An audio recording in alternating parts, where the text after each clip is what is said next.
یہ دنیا دارالامتحان ہے، اس میں اللہ رب العزت اپنے بندوں کا مختلف طریقوں سے امتحان لیتا ہے، کبھی پریشانی کے حالات میں، کبھی بیماریاں دے کر کے۔ بیماریوں میں بھی اللہ رب العزت بندے کا امتحان لیتے ہیں کہ بندہ اس بیماری میں اللہ رب العزت کی طرف رجوع کرتا ہے یا کسی دوسرے کی طرف اللہ سے دور چلا جاتا ہے۔ اور یہ بیماریاں تو کبھی کبھی اللہ کی طرف سے رحمت اور ترقی کا ذریعہ بن کر آتی ہیں۔ ان بیماریوں میں ہمیں اللہ رب العزت کی طرف رجوع کرنا ہے اور دیکھنا ہے کہ ہمیں ان سے شفا کے لیے قرآن میں، حدیث میں کیا راستہ بتایا گیا ہے۔ نبی صلی اللہ علیہ وسلم نے تمام بیماریوں سے شفا کا ذریعہ سورۃ الفاتحہ کو بتایا ہے۔ حدیث کے اندر آتا ہے کہ رسول اللہ صلی اللہ علیہ وسلم نے فرمایا کہ سورۃ الفاتحہ کے اندر تمام بیماریوں سے شفا ہے، اسی لیے اس سورت کو سورۃ الشفا کہا جاتا ہے۔ سورۃ الشفا سورۃ الفاتحہ کو کہا جاتا ہے۔ سورۃ الفاتحہ کو پڑھنے کا شفا کے لیے طریقہ یہ ہے کہ اس کو 7 مرتبہ پڑھ کر کے اول آخر درود شریف پڑھا جائے اور پڑھ کر کے پانی پر دم کر کے پلایا جائے اور مریض کے اوپر دم کر دیا جائے۔ اگر مرض بڑا ہے یا پرانا ہے تو 40 دن تک صبح کو 7 مرتبہ کم از کم پڑھ کر کے پانی پر دم کر کے خالی پیٹ پیا جائے۔ اسی کے علاوہ شفا کے لیے قرآن کریم کی اور دوسری آیات ہیں۔ قرآن کریم کے اندر بہت ساری آیات ہیں۔ قرآن کریم اللہ تعالیٰ فرماتا ہے وَنُنَزِّلُ مِنَ الْقُرْآنِ مَا هُوَ شِفَاءٌ وَرَحْمَةٌ لِّلْمُؤْمِنِينَ کہ ہم نے قرآن کو شفا اور مومنوں کے لیے رحمت بنا کر بھیجا ہے۔ تو اس کے اندر شفا کی آیات ہیں اور دعا کی آیات ہیں۔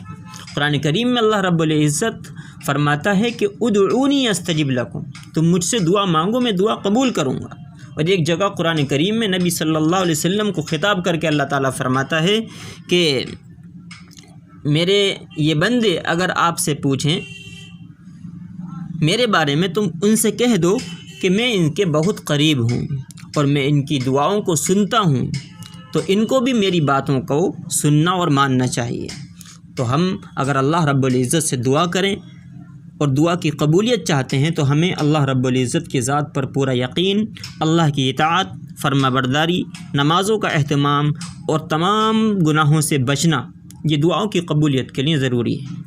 ایک دوسری جگہ قرآن کریم میں شفا ہی کے لیے حضرت نوح علیہ السلام کی دعا ہے فدعا ربہ انی مغلوب فانتصر۔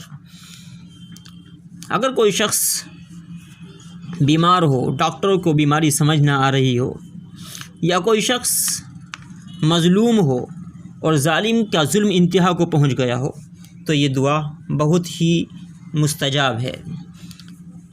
روزانہ 313 مرتبہ پڑھ کر کے اگر ظالم کی کیفیت ہے، ظلم کی کیفیت ہے تو آسمان کی طرف پھونکنا ہے، اور اگر بیماری کے لیے پڑھنا ہے تو پانی پر دم کر کے مریض کو پلانا ہے 21 دن تک، روزانہ 313 مرتبہ۔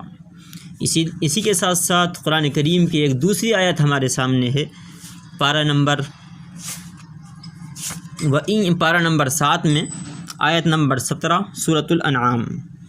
اللہ تعالیٰ فرماتا ہے وَإِن يَمْسَسْكَ اللَّهُ بِضُرٍّ فَلَا كَاشِفَ لَهُ إِلَّا هُوَ وَإِن يَمْسَسْكَ بِخَيْرٍ فَهُوَ عَلَى كُلِّ شَيْءٍ قَدِيرٌ۔